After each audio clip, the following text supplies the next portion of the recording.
ఇప్పుడు minority status వాళ్ళు ఏమైనా వదులుకుంటారా? మీరు ఎస్సీ దళిత్ రిజర్వేషన్స్ కావాలంటే మైనారిటీ స్టేటస్ వదులుకుంటారా?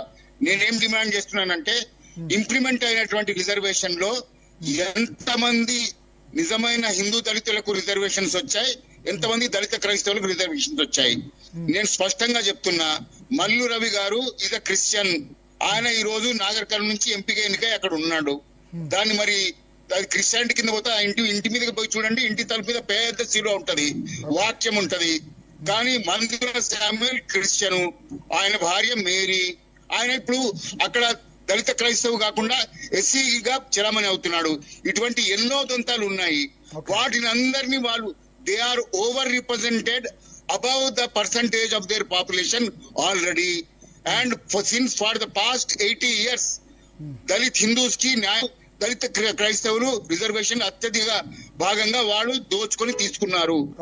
దీన్ని లీగలైజ్ చేస్తే మా మురళీ మనోహర్ సార్ చెప్పినట్టుగా మీరు దీన్ని కనుక లీగలైజ్ చేస్తే మొత్తం అందరూ ప్రవాహం క్రైస్తవం తీసుకోవాలని చెప్పేసి దాని పెద్ద కుట్ర, డెమోగ్రఫీ మార్చేటటువంటి కుట్ర. డెమోగ్రఫీ అయితే ఒకటైతే క్లియర్, డెమోగ్రఫీ అయితే భారతదేశ డెమోగ్రఫీ అయితే మారుస్తామంటే మాత్రం ఎవరు ఇక్కడ చేతులు కట్టుకొని కూర్చోరు. ఓకే, వేరే దేశాల డెమోగ్రఫీ మారుస్తామంటే ఊరుకుంటారేమో కానీ భారతదేశ డెమోగ్రఫీ మారుస్తామంటే మాత్రం ఊరుకోరు.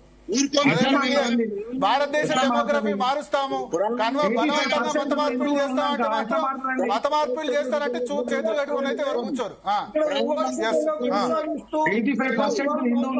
అదే డెమోగ్రఫీ చేంజ్, ఇప్పుడు కన్వర్షన్ ఫోర్స్ కన్వర్షన్ చేస్తామంటే మాత్రం ఊరుకోరు గాలి వినోద్ కుమార్ గారు. ఓకే, మీరు ఏదో పేరు చెప్పి ఏదో బూచి చూపించి అది మత మార్పిడి ఫోర్స్ కన్వర్షన్ చేస్తామంటే ఊరుకోరు. ఏదో బూచి అదే చెప్తున్నా, బలవంతంగానే జరుగుతున్నాయి, జరగట్లేదా అన్నది యావత్ మత మార్పిడి, బలవంత మత మార్పిడ్లు, డబ్బు ఆశ చూపి మత మార్పిడ్లు చేస్తామంటే దాన్ని వ్యతిరేకిద్దామండి, 100% అది చేస్తామంటే మాత్రం ఎవరు ఊరుకోరు. చెప్పండి. మన చంద్రబాబు నాయుడు గారు మైక్రో సర్వే చేసినప్పుడు చీమలకొండూరు అనే గ్రామంలోకి వెళ్ళాను. అక్కడ నల్గొండ జిల్లా చీమలకొండూరు, ఇప్పుడు కూడా వెళ్ళొచ్చు. దాన్ని 3 భాగాలుగా విభజించాలి. దళితులు, అగ్రవర్ణాలు, మధ్యలో కన్వర్టెడ్ క్రిస్టియన్స్. మీరు ఆశ్చర్యపోతారు ఏంటంటే అత్యంత ఆర్థికంగా గాని అన్ని విధాలుగా గాని డెవలప్ అయింది అగ్రవర్ణాలు కాదండి. దళితులు అందరికంటే కింద ఉంటే అగ్రవర్ణాలు కొంత భాగం అయితే అందరికంటే అత్యధికంగా డెవలప్ అయింది ఆ రోజు నేను చెప్పేది ఇన్ని దశకాల కింద అందరికంటే ఎక్కువ డెవలప్ అయింది దళిత కన్వర్టెడ్ క్రిస్టియన్స్ వాళ్ళు. సో కన్వర్టెడ్ క్రిస్టియన్స్ అత్యంత అగ్రవర్ణాల కంటే కూడా మించిపోయిన తర్వాత ఇంకా రిజర్వేషన్స్ కావాల్సి మనం అందరం కలిసి చీమలకొండూరు పోదాం, అక్కడ పరిస్థితి చూద్దాం.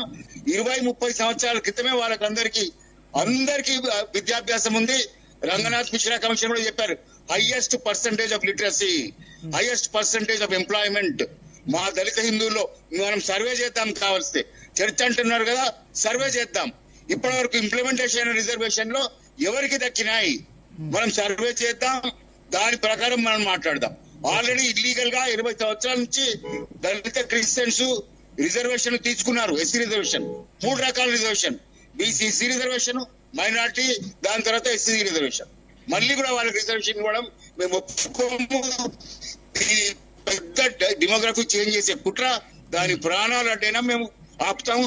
కావలసే మీరు సర్వే చేయండి, మీరు చూసుకోండి. ఇంకో మాట చెప్తున్నా, మీరు గనక అటువైపు ఆంధ్రాలో చూస్తే చర్చిలేమో పెరుగుతున్నాయి కానీ క్రిస్టియన్స్ మాత్రం తగ్గిపోతున్నారు. ఎందుకు? అందరూ క్రిస్టియన్స్ ఉన్నారు అక్కడ, కానీ వాళ్ళు సర్టిఫికెట్ మన హిందూ అని మాత్రం చెప్పుకుంటారు. ఎందుకు? రిజర్వేషన్స్ కావాలి కాబట్టి. ఇది డెమోగ్రాఫికల్ చేంజ్ కొరకే జరుగుతున్నటువంటి కుట్ర. మీరు గనక దళిత క్రిస్టియన్స్ కన్వర్ట్ అయితే గనక మీకు కులం ఉండదు, అంటరానితనం ఉండదు, మీకు గౌరవం దక్కుతుంది, ఆర్థికంగా ఎదుగుదల ఉంటది. మీకు వంశీతిలక్ గారు మతం మారితే వివక్షత పోలేదు, అది కమిషన్ రిపోర్ట్ లో క్లియర్ గా ఉన్నాయి. మీరేదో అనుకుంటే కాదండి. ఓకే ఓకే, థ్యాంక్ యూ రాసుకోవాలి. అదేవిధంగా థ్యాంక్ యూ రామ్ ప్రసాద్ గారు, పాపయ్య గారు, మురళీ మనోహర్ గారు, వంశతిలక్ గారు, అదేవిధంగా శంకర మౌనిక్ గారు, గాలి వినోద్ కుమార్ గారు ఒకటైతే క్లియర్, డెమోగ్రఫీ భారతదేశాన్ని చేంజ్ చేద్దామని ఎవరైనా ప్రయత్నం చేస్తే, కుట్ర చేస్తే, వేరే దేశాల్లో మరి ఇప్పుడు దుబాయ్ గల్ఫ్ కంట్రీస్ ఉన్నాయి, హిందూస్ చాలా మంది అక్కడ నివసిస్తున్నారు, వాళ్ళకి సిటిజన్షిప్ ఇవ్వరు. మలేషియా ఉంది, తమిళ్లు చాలా మంది ఉన్నారు, వాళ్ళకి సిటిజన్షిప్ ఇవ్వరు, పౌరసత్వం ఇవ్వరు. డెమోగ్రఫీ చేంజ్ను ఏ దేశం కూడా అంగీకరించట్లా. అమెరికా ఆల్సో ఇప్పుడు ట్రంప్ కూడా డెమోగ్రఫీ చేంజ్ను అంగీకరించట్లా. వేరే దేశాల వాళ్ళు వలస వస్తే స్ట్రిక్ట్గా ఉంటారు. ఇక్కడ కూడా హిందూ మతం మెజారిటీగా ఉంది.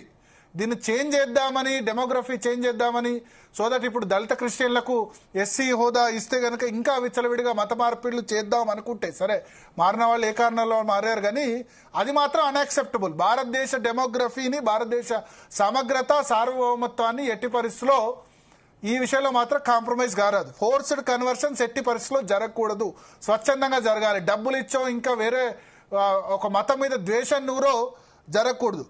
అందుకనే మత మార్పిళ్ల బలవంతపు నిరోధక చట్టం కూడా రావాల్సిన అవసరం అయితే ఖచ్చితంగా ఉంది. ఇది వాటి DNA. Stay tune to Zee Telugu news.